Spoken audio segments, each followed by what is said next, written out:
Hello student, success coaching classes में आपका स्वागत है। यदि आप चैनल में पहली बार आए हो तो चैनल को सब्सक्राइब कर लें और बेल आइकन को ऑल में प्रेस कर लें ताकि आने वाले सभी वीडियो को नोटिफिकेशन टाइम पर मिल जाए।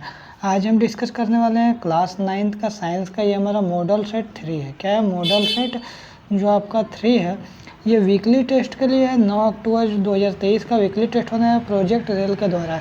इसमें very important objective question discuss करने वाले हैं। चलिए देखिए आगे क्वेश्चन क्या यहाँ पर बोल रहा है। सबसे पहले यहाँ पर क्वेश्चन बोल रहा है जी का मान क्या होता है। तो याद रखिएगा जी का मान जो होता है ध्रुवों पर अधिकतम होता है। जो उसका पोल होता है उसमें क्या होता है, सबसे ज़्यादा होता है। आगे यहाँ पर देख लेते हैं, पृथ्वी की सतह पर गुरुत्व त्वरण जो स्मॉल जो जी है उसका मान क्या होता है। तो याद रखिएगा जी बराबर क्या होता है, capital G M divide by R square. Option number A क्या हो जाएगा, बिल्कुल राइट आंसर हो जाएगा। आगे देख लेते हैं, पृथ्वी की सतह से ऊपर जाने वाले गुरुत्व त्वरण जी का मान क्या होगा। तो पृथ्वी की सतह से जैसे ऊपर जाइएगा तो गुरुत्व त्वरण का मान क्या होगा, धीरे धीरे घटता जाता है। तो इसका राइट आंसर क्या होगा, घटता है। आगे देखते हैं, पृथ्वी की सतह से नीचे, पृथ्वी की सतह जो है उसका नीचे गहराई में जाने पर जी का मान क्या होता है, तो जी का मान घटता है।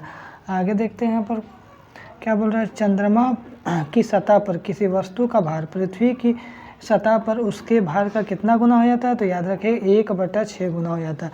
पृथ्वी पर जितना भार है उसमें चंद्रमा पर जाएगा तो 1/6 गुना हो जाएगा उसका भार। ये एग्जाम के लिए बहुत इंपॉर्टेंट क्वेश्चन है। ये भी एग्जाम के लिए इंपॉर्टेंट है। सार्वत्रिक स्थिरांक जी का मान क्या है, ये आपका क्या है, कैपिटल जी का मान क्या है। तो याद रखिएगा इसका राइट आंसर होगा जी का मान किन्हीं दो वस्तुओं के लिए नियत रहता है। कोई भी दो वस्तुओं के लिए क्या होता है, समान रहता है। आगे देख लेते हैं क्वेश्चन क्या बोल रहा है। दाब का SI मात्रक है, एग्जाम के लिए बहुत इंपॉर्टेंट है। दाब का SI मात्रक क्या होता है, पास्कल होता है। क्या होता है, पास्कल। दाब कैसा राशि है, ये भी आपको एग्जाम के लिए बहुत इंपॉर्टेंट है। याद रखिएगा अदिश राशि है। क्या है, अदिश राशि है। आगे देखिए, प्रणोद का मात्रक क्या है। तो याद रखिएगा न्यूटन है। क्या है, न्यूटन। आगे देख लेते हैं, भार का SI मात्रक क्या है। तो भार का SI मात्रक क्या होता है, न्यूटन होता है। क्या होता है, भार का SI मात्रक न्यूटन होता है।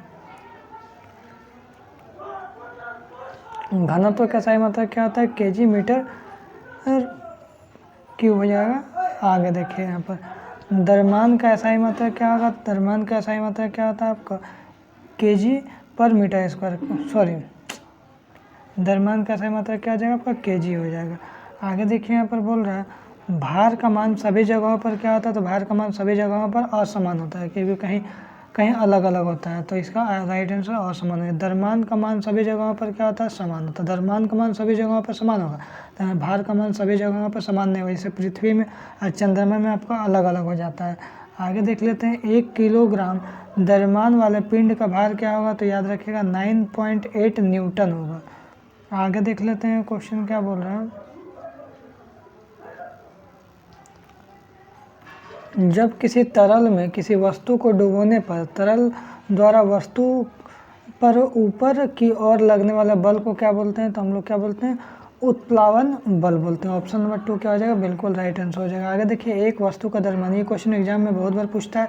एक वस्तु का द्रव्यमान 10 kg है तो पृथ्वी पर इसका भार कितना हो जाएगा। तो याद रखिएगा 98 न्यूटन इसका राइट आंसर हो जाएगा। ये भी एग्जाम में बहुत बार कितना बार पूछा है, किसी वस्तु का भार पृथ्वी की सतह पर 60 kg, पृथ्वी में 60 kg है तो याद रखिएगा चंद्रमा पर उसका भार कितना हो जाएगा। तो चंद्रमा पर कितना हो जाएगा आपका 10 न्यूटन हो जाएगा। इसका राइट आंसर हो जाएगा, क्योंकि 60 का कितना हो जाएगा, 1/6 हो जाएगा। तो अभी तुरंत पढ़ाएं तो 6 10 तो 10 न्यूटन इसका राइट आंसर हो जाएगा। आगे देख लेते हैं, 60 kg द्रव्यमान के किसी मनुष्य पर चंद्रमा पर क्या भार होगा। तो याद रखिएगा इसका जी का मान क्या लीजिएगा, 10 मीटर पर सेकंड स्क्वायर लीजिएगा। तो इसका ये भी एग्जाम में बहुत बार पूछता है। राइट आंसर क्या हो जाएगा, 100 न्यूटन इसका राइट आंसर हो जाएगा।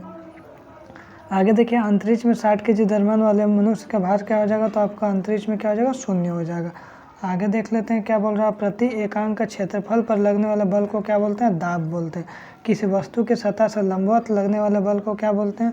तो याद रखिएगा प्रणोद बोलते हैं।